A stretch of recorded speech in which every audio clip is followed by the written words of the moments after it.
ఓం నమో నారాయణాయ నమః. ఇవాళ మనం రాముడి యొక్క వైశిష్ట్యాన్ని, ప్రవర్తనను, వ్యక్తిత్వాన్ని, అతనిలో ఉన్నటువంటి గొప్ప గుణాలు ఏమిటంటే 16 ఉన్నాయి. 16 ఏమిటో ఎవరికి తెలియదు. వాటిని ఒక్కసారి తెలుసుకున్నా చాలు మనం పునీతులు అవుతాం. కనీసం మన బుద్ధి అయినా కూడా మారుతూ ఉంటుంది. ఈ ప్రపంచంలో మంచి గుణాలు కలిగిన మానవుడు ఎవరు అని నారద మహర్షిని వాల్మీకి మహర్షి ఓ ప్రశ్న వేసినప్పుడు 16 గుణాలు కలిగిన పరిపూర్ణమైన మానవుడు ఆయన ఒక్కడే, ఆయనే శ్రీరామచంద్రమూర్తి అని చెప్పేసి నారదుడు నిర్ధారించాడు. వాల్మీకి తెలియక కదా, ఇంకా ఎవరుగా ఉన్నారా రాముడు కాకని నారదుడిని అడిగాడు. ఎందుకంటే నారదుడు అంతా లోక సంచారి కదా, ఇంకెక్కడే చూశాడేమో. ఆయనే చెప్పేశాడు ఇంకెవరు లేడు రాముడే అని.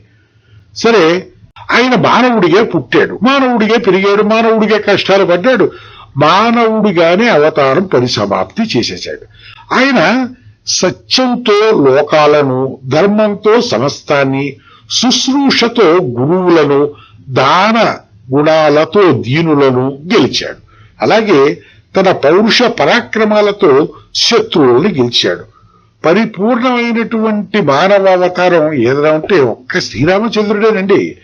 కోనస్మిన్ సంప్రాతం లోకే గుణవాన్ కశ్చ వీర్యవాన్ ధర్మజ్ఞశ్చ కృతజ్ఞశ్చ సత్యవాక్యో దృఢవ్రతః చారిత్రేణ చ కో యుక్త సర్వభూతేషు కోహిత విశ్వాన్ కః సమర్థశ్చ కః ఏకో ప్రియదర్శనః ఆత్మవాన్ కో జితక్రోధో జూతవాన్ కో న సూయకః కస్యావిశ్చక దేవస్య జాత రోషస్య సంయుగే అంటూ రాముడి మీద ఒక ఇష్టమైనటువంటి శ్లోకమే మన వాళ్ళు పెద్దవాళ్ళు చెప్తూ ఉంటారు.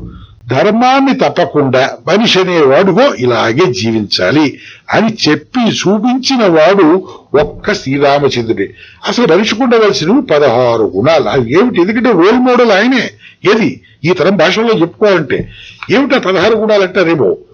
1 మనిషి అనేవాడు గుణవంతుడుగా ఉండాలి, 2 వీర్యవంతుడిగా ఉండాలి, 3 ధర్మాత్ముడుగా ఉండాలి, 4 మనిషికి కృతజ్ఞతాభావం కలిగి ఉండాలి, 5 సత్యం పలికేవాడే ఉండాలి, 6 దృఢ సంకల్పంతో జీవించాలి, 7 ఒక చరిత్ర కలిగి ఉండాలి, 8 అన్ని ప్రాణుల మంచి కోరేవాడుగా బతకాలి, తర్వాత 8 విద్యావంతుడిగా, 9 సమర్థుడిగా, 10 ఎన్నిసార్లు చూసినా ఇంకా చూడాలనిపించేటంతటి గొప్ప సౌందర్యం కలిగిన వాడిగా, ఆ తర్వాత ధైర్యవంతుడిగా, ఆ తర్వాత క్రోధాన్ని జయించేవాడిగా, ఆ తర్వాత తేజస్సు కలిగిన వాడిగా, అటుపై ఎదుటి వారి మంచిని కోరేవాడిగా, ఆ తర్వాత చిట్ట చివరి 16వ లక్షణం ఏమిటంటే అవసరమైనప్పుడు మాత్రమే కోపాన్ని తెచ్చుకోవాలంటే కాదండి, అవసరమైనప్పుడు మాత్రం కోపాన్ని తెచ్చుకోగలిగిన వాడిగా